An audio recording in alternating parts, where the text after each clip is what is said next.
The Last Battle by C.S. Lewis. Chapter 4. What Happened That Night. The king was so dizzy from being knocked down that he hardly knew what was happening until the Calormenes untied his wrists and put his arms straight down by his sides and set him with his back against an ash tree. Then they bound ropes round his ankles and his knees and his waist and his chest and left him there. What worried him worst at the moment, for it was often little things that are hardest to stand, was that his lip was bleeding where they had hit him, and he couldn't wipe away the little trickle of blood, though it tickled him. From where he was, he could still see the little stable on the top of the hill and the ape sitting in front of it. He could just hear the ape's voice still going on, and every now and then some answer from a crowd, but he could not make out the words. "I wonder what they've done with Jewel," thought the king. Presently, the crowd of beasts broke up and began going away in different directions. Some passed close to Tyrion. They looked at him as if they were both frightened and sorry to see him tied up, but none of them spoke. Soon they had all gone, and there was silence in the wood. Then hours and hours went past, and Tyrion became very thirsty and very hungry. And as the afternoon dragged on and turned into evening, he became cold too. His back was very sore, the sun went down, and it began to be twilight. When it was almost dark, Tyrion heard a light pitter-patter of feet and saw some small creatures coming towards him. The three on the left were mice, and there was a rabbit in the middle, and on the right were two moles. Both of these were carrying little bags on their backs, which gave them a curious look in the dark, because at first he wondered what kind of beasts they were. Then, in a moment, they were all standing up on their hind legs, laying their cool paws on his knees and giving his knees snuffly animal kisses.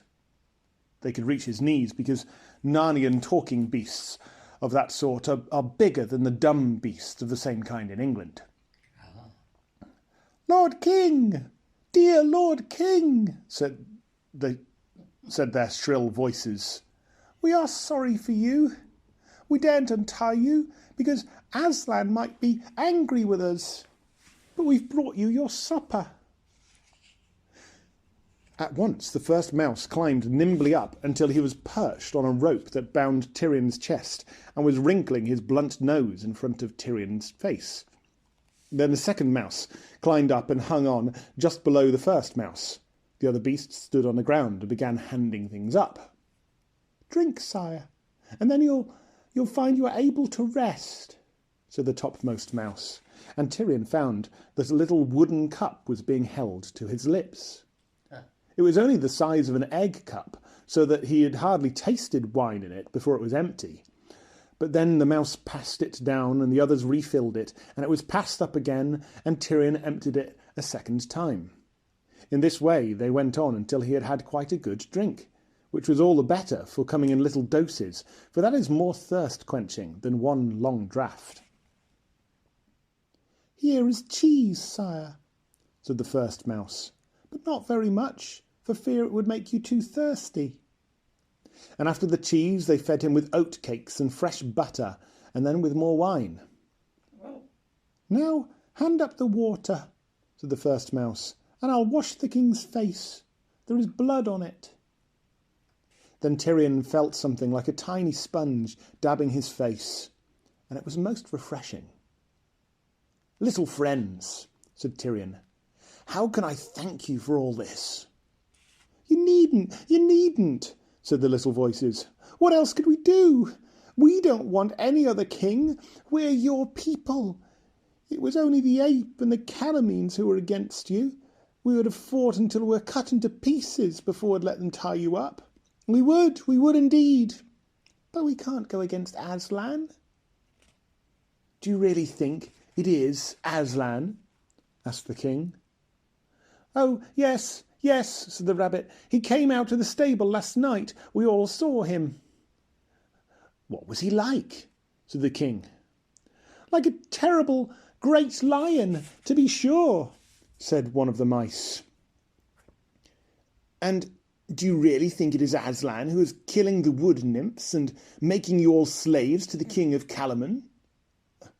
Ah, that's bad, isn't it? Said the second mouse. It would have been better if we had died before all this began. But there's no doubt about it. Everyone says it is Aslan's orders, and we've seen him. We didn't think Aslan would be like that. Why, we wanted him to come back to Narnia. He seems to have come back very angry this time, said the first mouse. We must all have done something dreadfully wrong without knowing it. He must be punishing us for something, but I do think that we might be told what it was. I suppose what we're doing now may be wrong, said the rabbit. I don't care if it is, said one of the moles. I'd do it again. But the others said, Oh, hush, and do be careful. And then they all said, We're sorry, dear king, but we must go back now. It would never do for us to be caught out here. Leave me at once, dear beasts, said Tirian. I would not for all Narnia bring any of you into danger. Good night, said the beasts, rubbing their noses against his knees. We will come back, if we can. Then they all pattered away, and the wood seemed darker and colder and lonelier than it had before they came. The stars came out, and time went slowly on. Imagine how slowly, while the last king of Narnia stood stiff and sore and upright against the tree in his bonds. But at last, something happened. Far away, there appeared a red light. Then it disappeared for a moment, and came back again, bigger and stronger. Then he could see dark shapes going to and fro on this side of the light and carrying bundles and throwing them down. He knew now what he was looking at. It was a bonfire, newly lit, and people were throwing bundles of brushwood onto it. Presently it blazed up, and Tirian could see that it was on the very top of the hill. He could see quite clearly a stable behind it, all lit up in the red glow, and a great crowd of beasts and men between the fire and himself. A small figure, hunched up beside the fire, must be the ape. It was saying something to the crowd, but he could not hear what. Then it went and bowed 3 times to the ground in front of the door of the stable. Then it got up and opened the door.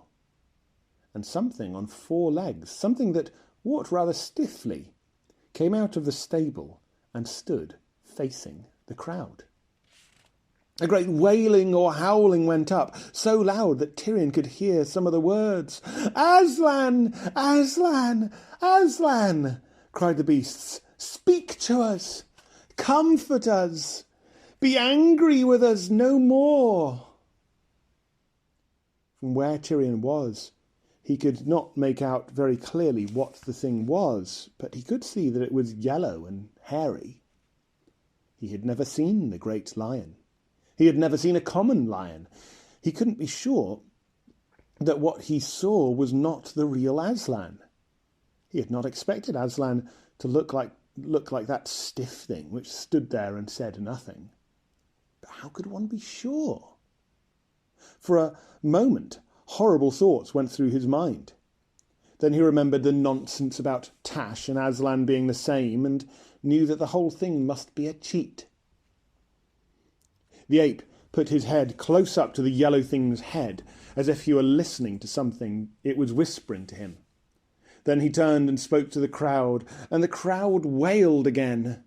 Then the yellow thing turned clumsily round and walked, you might say almost waddled, back into the stable, and the ape shut the door behind it.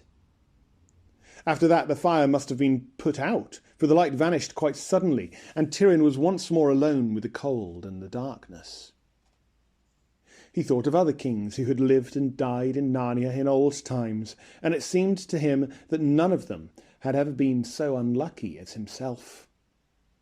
He thought of his great-grandfather's great-grandfather, King Rilian, who had been stolen away by a witch when he was only a young prince, and kept hidden for years in dark caves beneath the land of the northern giants. But then all had come right in the end, for two mysterious children had suddenly appeared from the land beyond the world's end and had rescued him, so that he came home to Narnia and had a long and prosperous reign. "It's not like that with me," said Tirian to himself. Then he went further back and thought about Rilian's father, Caspian the Seafarer, whose wicked uncle Miraz had tried to murder him, and how Caspian had fled away into the woods and lived among the dwarves. But that story too had come right in the end, for Caspian had also been helped by children. Only there were 4 of them that time, who came from somewhere beyond the world and fought a great battle that set him on his father's throne. "But that was all long ago," said Tirian to himself. "That sort of thing doesn't happen now." And then he remembered, for he had always been good at history when he was a boy, how those same 4 children who had helped Caspian had been in Narnia over 1,000 years before, and it was then that they had done the most remarkable thing of all. For then they had defeated the terrible White Witch and ended the 100 years of winter. And after that they had reigned, all 4 of them together, at Cair Paravel, till they no longer were children, but great kings and lovely queens, and their reign had been the golden age of Narnia. And Aslan had come into that story a lot. He had come into all the other stories too, as Tirian now remembered. "Aslan, and children from another world," thought Tirian. "They have always come in when things were at their worst. Oh, if only they would come now." And he called out, "Aslan! Aslan! Aslan! Come and help us now!" But the darkness and the cold and the quietness went on just the same. "Let me be killed," cried the king. "I ask for nothing for myself, but come and save all of Narnia." And there was still no change in the night or the wood. But there began to be a kind of change inside Tirian. Without knowing why, he began to feel a faint hope. And he felt somehow stronger. "Oh, Aslan, Aslan," he whispered. "If you will not come yourself, at least send me the helpers from beyond the world. Or let me call them. Let my voice carry beyond the world." Then, hardly knowing that he was doing it, he suddenly cried out in a great voice, "Children! Children! Friends of Narnia! Quick! Come to me! Across the worlds I call you! I, Tirian, King of Narnia, Lord of Cair Paravel, and Emperor of the Lone Islands." And immediately he was plunged into a dream, if it was a dream, more vivid than he had had in his life. He seemed to be standing in a lighted room where 7 people sat round a table. It looked as if they had just finished their meal. 2 of those people were very old, an old man with a white beard and an old woman with a wise, merry, twinkling eyes. He who sat at the right hand of the old man was hardly full grown, certainly younger than Tirian himself, but his face already had the look of a king and a warrior. And you could almost say the same of the other youth who sat at the right hand of the old woman. Facing Tirian across the table sat a fair-haired girl, younger than either of these, and on either side of her a boy and a girl who were younger still. They were all dressed in what seemed to Tirian the oddest kind of clothes. But he had no time to think about details like that, for instantly the younger boy and both the girls started to their feet, and one of them gave a little scream. The old woman started and drew in her breath sharply. The old man must have made a sudden movement too, for the wine glass which stood at his right hand was swept off the table. Tirian could hear the tinkling noise as it broke on the floor. Then Tirian realised that these people could see him. They were staring at him as if they saw a ghost. But he noticed that the king-like one who sat at the old man's right never moved, though he turned pale, except that he clenched his hand very tight. Then he said, "Speak, if you are not a phantom or a dream. You have a Narnian look about you, and we are 7 friends of Narnia." Tirion was longing to speak, and he tried to cry out aloud that he was Tirion of Narnia, in great need of help.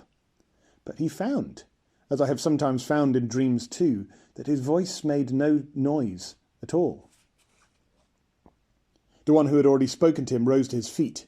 "Shadow or spirit or whatever you are," he said, fixing his eyes full upon Tirion, "if you are from Narnia, I charge you in the name of Aslan, speak to me. I am Peter, the High King." The room began to swim before Tyrion's eyes. He heard the voices of 7 people all speaking at once, and all getting fainter every second. And they were saying things like, "Look, it's fading. It's melting away. It's vanishing." Next moment he was wide awake, still tied to the tree, colder and stiffer than ever. The wood was full of the pale, dreary light that comes before sunrise, and he was soaking wet with dew. It was nearly morning. That waking was about the worst moment he had ever had in his life.